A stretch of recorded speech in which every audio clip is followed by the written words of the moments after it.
We're now being joined by Mr. African Farmer Mogaji to look at some of the developments in the agricultural sector and what's driving growth there. Thank you very much for joining us, Mr.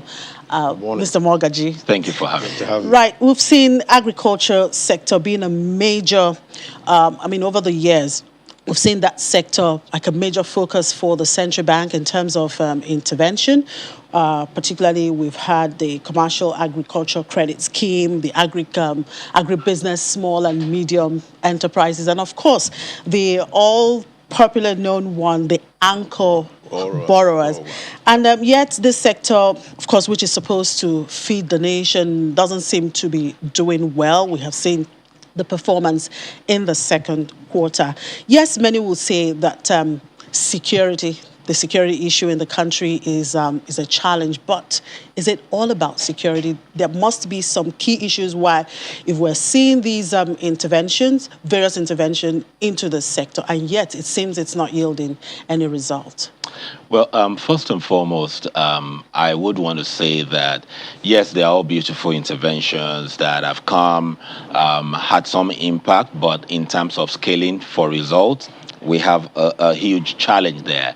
And no amount of beautifully packaged intervention without laying emphasis on the structures, on the pillars, will make it work. Agri input is one of the biggest challenges of any intervention, because when the fertilizers in the country is mostly adulterated or low quality, no matter the projections that you have, you won't get results. So you would see the funding go into the sector, but based on the projected results, you won't find it. The inputs that really work are extremely expensive. They're not in the country like it used to be, so we have shortage of inputs, high fake products. So no matter what you do, then timing of disbursement is a major challenge with most of this intervention. The timing is almost never right. But what can the CBN do to actually, remedy this situation? So one of the things I feel, it's a feeling, I feel they are short-staffed for the kind of project in which they have taken over. The Ministry of Agriculture should be the one actually implementing, but everybody goes to the CBN. So vis-a-vis the new portfolios they've added on the anchor borrower and the staffing, I don't think it's matching up. No, when you talked about timing, can you expatiate that? When you talk about timing, what do you mean? Is it the timing the program is coming on board, or is it the timing the intervention is getting, to the end users? What do you mean by So that? I would talk about timing from two perspectives. The first perspective is the timing of disbursement of funds. So the farmers and the anchors will do what they need to do. But my thinking is, because of the enormity of the workload coming in, there's always this delay. So by the time they are releasing the first tranche, the second tranche also doesn't come when it needs to come. So when you don't fertilize when you need to fertilize, when you don't vaccinate when you need to vaccinate, all the projects will go down the drain. That is one perspective of timing. Two is the time of the intervention itself. So the timing, so most times you find intervention that should be in the rainy season starting in the dry season. Okay. So at the end of the day, these two has fundamentally been a challenge, and not just for this administration. It's been there for 20 years. Same thing. The research has it that it's the same thing. Nobody has been able to crack that code. Once we crack that code, we'll do better. All right, let's look at this anchor borrowers, for instance. I mean, that was introduced since 2015. And I saw kind of a recent data showing that the CBN recorded a shortfall of about 378.5 billion in loan repayment by beneficiaries on the program. In other words, youths, those that benefit from this anchor borrowing program, are even unable to repay when they are supposed to. That's also, a big challenge, because if you're unable to repay the loan, how would now the CBN be able to also give out more to the people that need it? So let me paint the practical scenario why some of these funds are not repaid. And I'll take the last 2 years where we have insurgency. So even if you insure, because most of those projects are insured, so even if you insure, most insurance doesn't cover banditry that is not making the farmers go to the farm. Many of the youths are also running from the farm, so there's labor shortage. So even though you insure, insurance doesn't cover that. So and so the farmers are left with carrying the burden and to repay. So then apart from that, like I mentioned, the input. So when the supplier supplies the input, because the anchor borrowing doesn't give them cash, when you get low quality input, the result will be low quality. So when the yield is low, the projections are not right, so you can't pay back. So are you saying that what is released to the farmers through the anchor borrowers most times comes out low? The low quality, Yeah, the low input comes out. However, let me be quick to say this. We have many unfaithful farmers too. It's a two-edged sword. We have many unfaithful farmers. I've seen scenarios where the anchor, the service provider, prepares the land, does everything just for the farmers to go plant, and they receive this input, no matter even how low the quality is, they sell it almost immediately. So there's still an issue of some kind of corruption going on there. Yes. It's both sides, and that's why I say that the anchor borrowers program needs to be repackaged. So the whole idea is it came on board because of the need to ensure food security. However, it needs to be repackaged. It's always it's mostly focused on get 10,000 farmers, 5,000 farmers, 15,000 farmers that you don't know them, the interaction. So bottom line is we need to find Mr. smaller. Mogaji, you work with this farmer. You've been in this sector. You've been consulting with both young and old, trying to get into. Is it that perhaps the right people are also not getting these interventions? Because one thing is to announce an intervention for a particular sector, another is for the right people, for it to get to the right people. So I can tell you practical, it's both sides. When it comes to the mega projects, the billions, that they give to Anchor, most of those heavy billions don't get to the right farmers, to the right people. However, when it comes to the few hundreds of millions and co, it gets to the farmer. It depends on the anchor now. So perhaps that's why you're calling for a kind of a change. Yes, to make it smaller.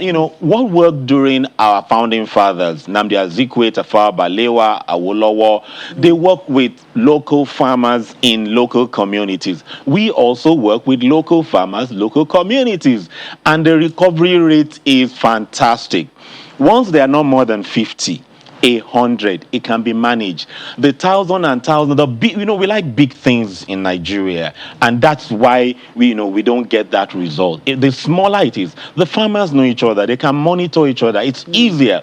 The extension system that is also not funded in most of this intervention project is a major challenge.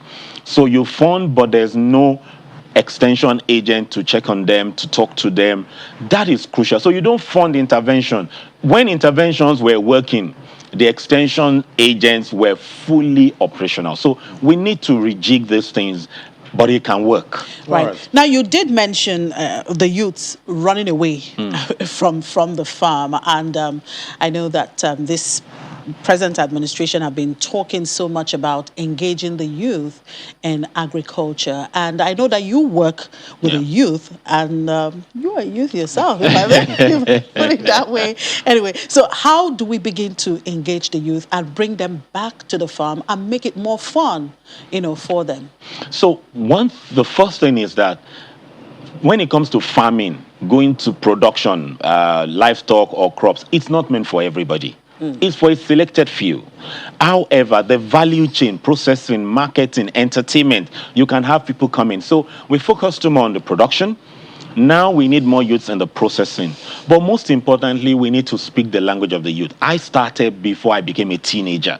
And I've been in there over 26 years now. Speaking the language of the youth. Speaking the language of the youths.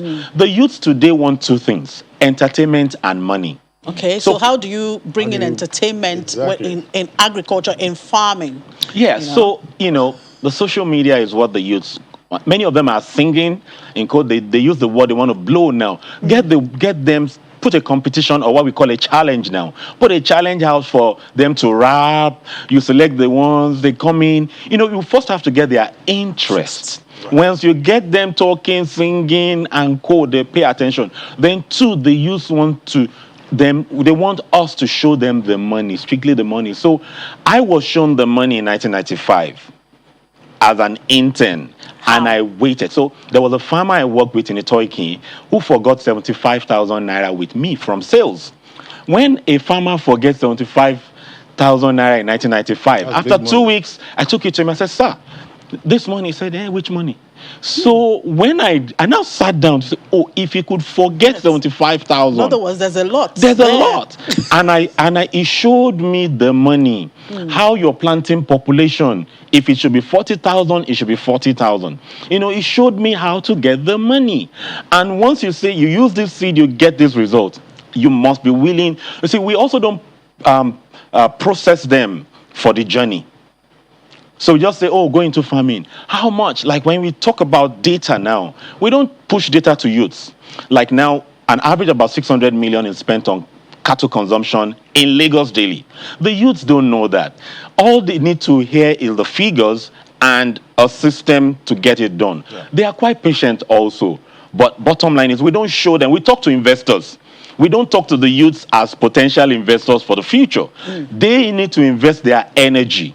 And so we need to pitch to them why they should bring their energy in. That is a missing link. We just say, come and plant tomato. Where am I going to be in next 1 year? Yeah. These are conversations that need to happen now. Okay. Anyway, we have a new agric minister now. What do you expect from him going forward? Well, the good thing about the new minister is his educational background is in Arizona, which is an arid area, dry. And he's also worked in the ministry, water resource ministry, both in Arizona, and he has an understanding here. So a core component of what it should be doing is to be looking at a marriage between the Ministry of Agriculture and Ministry of Water Resources, because climate change is affecting the farmers, and it is the Ministry of Water Resources that has the mandate. So they need to be working together. It needs to focus, encourage on processing, and it needs to be engaging the stakeholders on a quarterly basis. What about the research institutions? So yes, it needs to engage. Those are stakeholders too. It needs is business. When we moved into from military, to the political era, the president then was busy traveling around. So the minister needs to engage stakeholders across board to focus on processing. Have a marriage with Bank of Industry.